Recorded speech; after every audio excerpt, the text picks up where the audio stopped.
ভঙ্গ করে। ওয়ায়াকতুলুনান নাবিয়্যিনা বিগাইরি হক, ইহুদিদের চরিত্র হচ্ছে তারা অনেক নবীকে অন্যায়ভাবে হত্যা করেছে। এখন তো সাধারণ মানুষ হত্যা করে, কিন্তু ইহুদিদের চরিত্র হচ্ছে তারা মাসুম নবীদেরকেও হত্যা করেছে। এই ইহুদিদের চরিত্র হচ্ছে এরা আমাদের নবী, বিশ্ব নবী মুহাম্মদুর রাসূলুল্লাহ সাল্লাল্লাহু আলাইহি ওয়াসাল্লামকেও হত্যা করার ষড়যন্ত্র করেছিল। এরা এমন জাতি, বিশ্বাসঘাতক, চুক্তি ভঙ্গকারী এই ইহুদি জাতির সাথে আমাদের নবী, বিশ্ব নবী মুহাম্মদুর রাসূলুল্লাহ সাল্লাল্লাহু আলাইহি ওয়াসাল্লাম 4টি বড় যুদ্ধ করেছে। কয়টা যুদ্ধ? 4টা বড় যুদ্ধ করেছে। প্রথম যে যুদ্ধ বদরের যুদ্ধ থেকে আসার পরে, যখন শাওয়াল মাস, বদরের যুদ্ধ হয়েছে রমজান মাসে। বলেন, বদরের যুদ্ধ কোন মাসে হয়েছে? রমজান মাসের 17 তারিখে বদরের যুদ্ধ হয়েছে। রমজান মাসে বদরের যুদ্ধ শেষ করে মুহাম্মদ সাল্লাল্লাহু আলাইহি ওয়াসাল্লাম মাসের শেষের দিকে যখন তিনি মদিনায় এসেছেন বদরের বিজয় নিয়ে, এই শাওয়াল মাসের 15 তারিখে ইহুদিদের একটা বড় গোত্র বনি কাইনুকা, বনু কাইনুকাদের সাথে মুহাম্মদুর রাসূল সাল্লাল্লাহু আলাইহি ওয়াসাল্লাম আরেকটা যুদ্ধ করেছেন। আল্লাহু আকবার।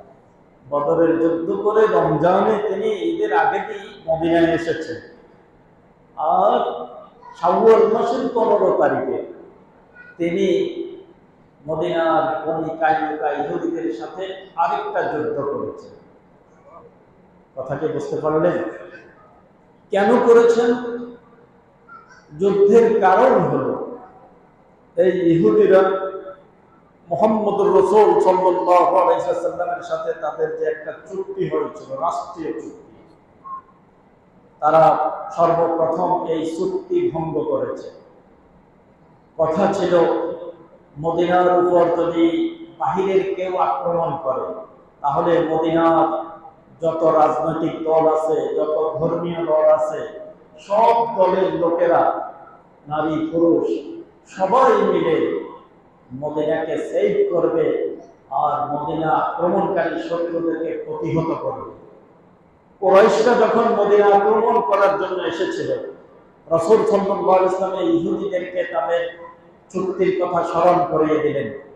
তারা চুক্তি মোতাবেক মদিনাকে হেফাজত করার জন্য কুরাইশদের বিরুদ্ধে যুদ্ধ করলই না, উল্টা মদিনার বিপক্ষে, দেশের বিপক্ষে তারা কুরাইশদেরকে সহযোগিতা করেছে। এই রিপোর্ট মুহাম্মদুর রাসূল সাল্লাল্লাহু আলাইহি ওয়াসাল্লামের কাছে ছিল। তাহলে 1 নম্বর চুক্তি তারা ভঙ্গ করেছে। এই চুক্তি ভঙ্গ করার কারণে তাদের থেকে এর প্রতিশোধ নেওয়া দরকার ছিল। মুহাম্মদুর রাসূল সাল্লাল্লাহু আলাইহি ওয়াসাল্লাম তিনি মদিনায় অবস্থান করলেন। এই মধ্যে এই শাওয়াল মাসের প্রথম দিকে আরেকটি ঘটনা ঘটে গেল। একজন মুসলিম মহিলা তিনি ইহুদিদের বনি কাইনুকা বাজারে গেলেন। ওটা ছিল স্বর্ণের বাজার। ইহুদিদের কাইনুকা বাজারে যখন তিনি গেলেন, তিনি সেখানে লিশিরায়ে হুলিয়িন লাহা কিছু সামান ক্রয় করতে চাইলেন, স্বর্ণ ক্রয় করতে চাইলেন। সেখানে তার সাথে ইহুদি বখাটে যুবকগুলি, দোকানদার সহ, দোকানের কর্মচারীরা সহ তার সম্ভ্রম হানির চেষ্টা করেছে। তারা মুসলিম মহিলাকে বলছে, তোমার নেকাব খুলে ফেল।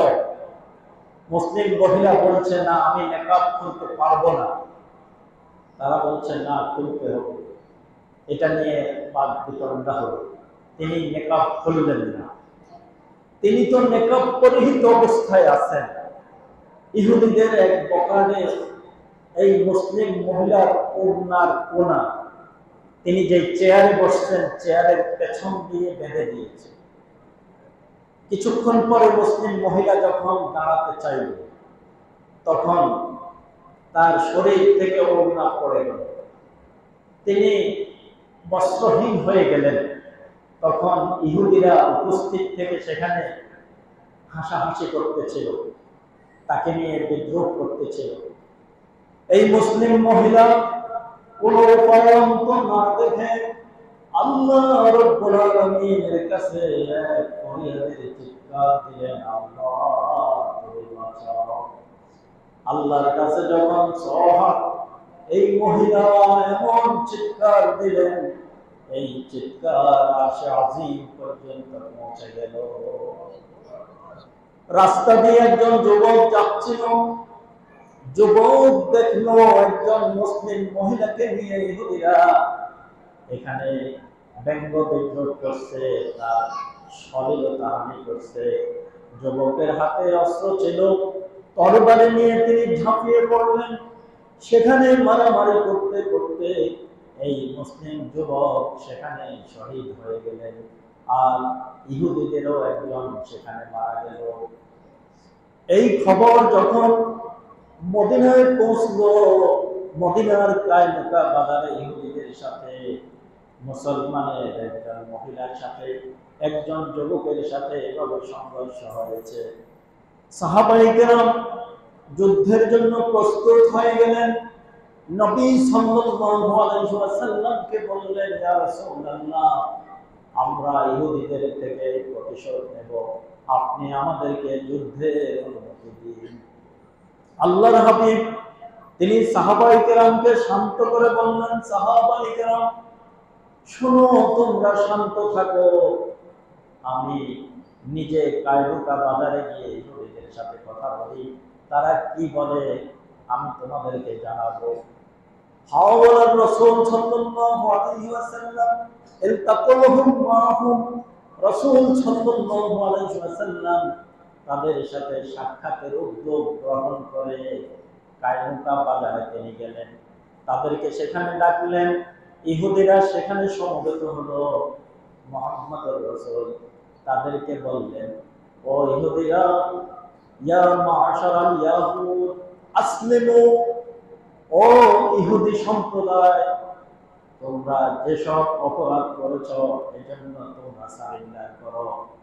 তোমরা চুক্তি ভঙ্গ করেছ, অপরদিকে তোমরা একজন মুসলিম নারীর ইজ্জত নষ্ট করেছ, আরেক দিকে একজন মুসলিম যুবককে তোমরা হত্যা করেছ, শহীদ করেছ। এগুলির জন্য তোমরা কি করবা? বসে আমরা এটার একটা সিদ্ধান্তে পৌঁছি। আর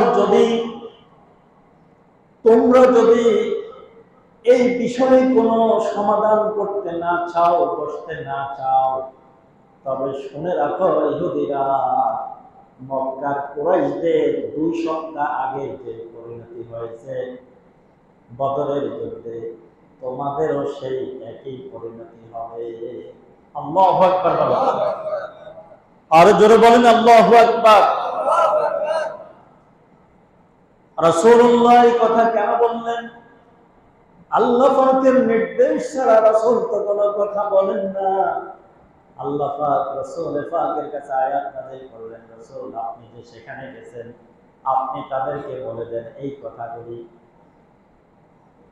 সেই কথা আল্লাহ কোরআনে কারীমের আলে ইমরান সূরার 12-13 নম্বর আয়াতের ভিতরে এইভাবে উদ্ধৃত করে দিয়েছেন, قل للذين كفروا ستغلبون وتحشرون إلى جهنم। ও রাসূল আপনি কাফিরদেরকে বলে দিন, যারা সীমা লঙ্ঘন করে, যারা কুফরি করে, নাফরমানি করে, ইহুদিগুলিকে আপনি বলে দিন, সাতুগলাবুনা, তোমরা অচিরেই পরাজিত হয়ে যাবে। ওয়াতুহশারুনা ইলা জাহান্নাম, আর তোমাদের সবাইকে সমবেত করে জাহান্নামের ভিতরে একত্রিত করা হবে। ওয়া বিসাল মিহাল, জাহান্নাম তো কতই খারাপ জায়গা। তাদেরকে বলা হয়েছে তোমরা পরাজিত হবে। কোথায়? দুনিয়াতে।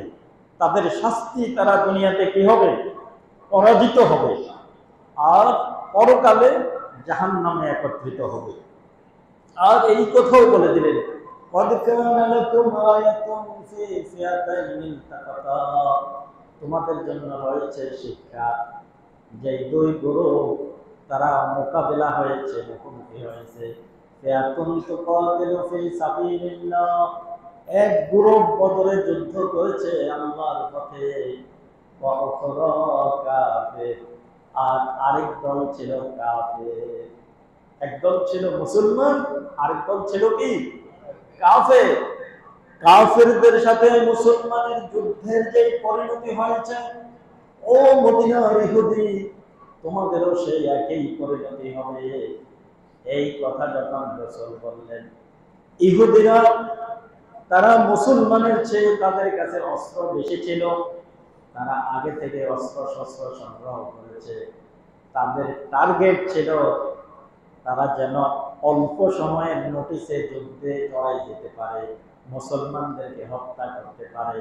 এই জন্য তারা আগের থেকে অস্ত্র শস্ত্র সব সংগ্রহ করে রেখেছে। এই অস্ত্রের বলে বলীয়ান হয়ে বর্তমান ইহুদিরা যেরকম অস্ত্র শস্ত্র, বোমারু বিমান বেশি না? বেশি। তখনও ইহুদিদের কাছে অস্ত্র শস্ত্র বেশি ছিল। এজন্য তারা মুহাম্মদুর রাসূলকে তারা টিটকারি মারে। কি বলে? তারা বলতেছে, মুহাম্মদ লা ইয়াগুররান্নাকা বিনাফসি, মনে মনে ধোঁকায় পড়িও না যে আন্নাকা ক্বাতালতা নাফারাম মিন কুরাইশ কানু আগমার, তুমি তো যুদ্ধ করেছো কুরাইশদের সাথে, তারা তো যুদ্ধে অনভিজ্ঞ। কানু আগমার, তারা তো অনভিজ্ঞ। লাউ আন্নাকা ক্বাতালতা মানা, যদি আমাদের সাথে যুদ্ধে লাগো, লা আরাফতা, তাহলে জানবে আন্না নাহানুন নাস, আমরা কেমন লোক, যুদ্ধ কিরকম বুঝাই দেব, শিখাই দেব, বুঝতে পারবা। এই কথাগুলি তারা যে অপরাধ করেছে সেই অপরাধের সমাধানের কথা, নাকি অপরাধকে আরো সীমা লঙ্ঘনের কথা? আরো সীমা লঙ্ঘনের কথা। এটা সমাধানের কথা নয়, এটা সীমা লঙ্ঘনের কথা। মুহাম্মদুর রাসূল সেখান থেকে চলে আসলেন মদিনায়। সাহাবায়ে কেরামকে বলে দিলেন, তোমরা যুদ্ধের জন্য প্রস্তুত হয়ে যাও। সাহাবায়ে কেরাম যুদ্ধের জন্য প্রস্তুত হয়ে গেলেন। মদিনায় সাহাবায়ে কেরামদেরকে নিয়ে আল্লাহর হাবিব বনু কায়নুকা গোত্রের সেখানে গিয়ে তাদেরকে ঘেরাও করলেন। মুসলমানেরা এসেছে এই খবর শুনে তারা তাদের দুর্গের ভিতরে ঢুকে গিয়েছে। দুর্গের মেইন গেট তারা বন্ধ করে দিয়েছে। তাদের মনে সাহস ছিল আব্দুল্লাহ ইবনে উবাই মুনাফিক নেতা তাদেরকে সহযোগিতা করবে বাহির থেকে, আর তারা ভিতর থেকে এখানে আক্রমণ করবে। আব্দুল্লাহ ইবনে উবাই মুনাফিক নেতা, সে আসে নাই, সাহস করে নাই। ভিতরে তারা 15 দিন পর্যন্ত ছিল। আল্লাহর হাবিব মুহাম্মদুর রাসূল তাদেরকে ছাড়ে না। আল্লাহু আকবার বলেন। কতদিন ঘেরাও করে রেখেছেন? 15 দিন। 15 দিন ঘেরাও করে রাখার পরে তারা মুহাম্মদুর রাসূল সাল্লাল্লাহু আলাইহি ওয়াসাল্লামের কাছে বশ্যতা স্বীকার করেছে, আনুগত্য স্বীকার করেছে এই মর্মে যে আল্লাহর রাসূল, আপনি আমাদেরকে হত্যা করবেন না, আপনি আমাদেরকে গ্রেফতার করবেন না, আমরা আপনার কাছে জীবন ভিক্ষা চাই, আপনি আমাদেরকে এই দেশ থেকে চলে যেতে দিন। তখন মুহাম্মদুর রাসূল সাল্লাল্লাহু আলাইহি ওয়াসাল্লাম তাদের জীবন ভিক্ষা দিলেন, তাদেরকে মদিনা থেকে চলে যাওয়ার অনুমতি দিলেন। আল্লাহু আকবার। মুহাম্মদুর রাসূল ইচ্ছা করলে মদিনার কায়নুকা ইহুদিদেরকে তিনি হত্যা করতে পারতেন, কিন্তু তিনি হত্যা না করে এদেরকে দেশ থেকে চলে যেতে বললেন। তারা মদিনা ছেড়ে সিরিয়ায় চলে গেল। এতটুকু মানবিক নির্দেশও তিনি দিয়েছেন, হাতে বহন করে যা তোমরা নিতে পারো বলে নিতে পারবা। তারা যাওয়ার সময় হাতে বহনযোগ্য মালামাল নিয়ে মদিনা ছেড়ে তারা সিরিয়ায় চলে গেল। আল্লাহু আকবার। এটা ছিল মুসলমানদের সাথে মুহাম্মদুর রাসূল সাল্লাল্লাহু আলাইহি ওয়াসাল্লামের সাথে ইহুদিদের প্রথম যুদ্ধ। কথা কি বুঝতে পারলেন? এই প্রথম যুদ্ধে ইহুদিরা মুসলমানের কাছে পরাজিত হয়েছে। বলেন, প্রথম যুদ্ধে ইহুদিরা মুসলমানের কাছে কি হয়েছে? পরাজিত হয়েছে। যদিও তাদের অস্ত্র বেশি ছিল, যদিও তাদের সৈন্যদের ট্রেনিং বেশি ছিল, যদিও তাদের তখনও জ্ঞান বুদ্ধি বেশি ছিল, অর্থ সম্পদ বেশি ছিল, অর্থ সম্পদ, জ্ঞান, গর্ব এবং যুদ্ধের সামগ্রী দিয়ে মুসলমান নড়ে না। মুসলমান নড়ে, মুসলমান যুদ্ধ করে ঈমানী শক্তি দিয়ে। বলেন আল্লাহু আকবার। আমার মুসলমান ভাইরা, রাসূল পাক সাল্লাল্লাহু আলাইহি ওয়াসাল্লামের যুগে একজন মহিলার ইজ্জত হানি করার কারণে, একজন যুবককে শহীদ করার কারণে, মারার কারণে সেখানে ইহুদিদের সাথে রাসূলের প্রথম যুদ্ধ হয়েছে, মুসলমানদের প্রথম যুদ্ধ হয়েছে। আর আজকে ফিলিস্তিনের ভিতরে দেখা যাচ্ছে বোমারু বিমান দিয়ে পর্যন্ত 50,000-এর উপরে নারী পুরুষ মানুষ হত্যা করে ফেলেছে। কি বলেন? হত্যা করেছে। 50,000-এরও বেশি নারী পুরুষ মুসলমান হত্যা করেছে। তবুও আমরা মুসলমানেরা মুসলমান দাবি করি। আমরা মুসলমান দাবি করতে এখন আমাদের লজ্জা হওয়া দরকার। কারণ আমাদের মুসলমানদের ইতিহাস তালাশ করলে দেখা যায় মুসলমান কোনোদিন পরাজিত হয় না। আল্লাহু আকবার। মুসলমান যদি মৃত্যুবরণ করে যুদ্ধে, সে জান্নাত পেয়ে যাবে, তার বিজয়। আর যদি যুদ্ধে বিজয়ী হয়, সে গাজী হবে, এটাও তার বিজয়। মুসলমান যুদ্ধে অংশগ্রহণ করলে মরলেও বিজয়, বাঁচলেও বিজয়। এজন্য মুসলমানের সাথে ইহুদিদের 4টা যুদ্ধ হয়েছে। মুহাম্মদ রাসূলের সাথে প্রথম যে যুদ্ধ হয়েছে, সেই যুদ্ধে ইহুদিরা পরাজিত হয়েছে। মুহাম্মদ সাল্লাল্লাহু আলাইহি ওয়াসাল্লাম তিনি বিজয়ী হয়েছে, মুসলমানেরা বিজয়ী হয়েছে। আজকেও যদি মুসলমানেরা যদি ঝাঁপিয়ে পড়ে, মুসলমানেরা যদি আল্লাহর উপরে তাওয়াক্কুল করে ঈমানী শক্তি নিয়ে ঝাঁপিয়ে পড়ে, তাহলে ইহুদিদের ক্ষমতা থাকবে না মুসলমানদেরকে পরাজিত করার। কি বলেন, থাকবে?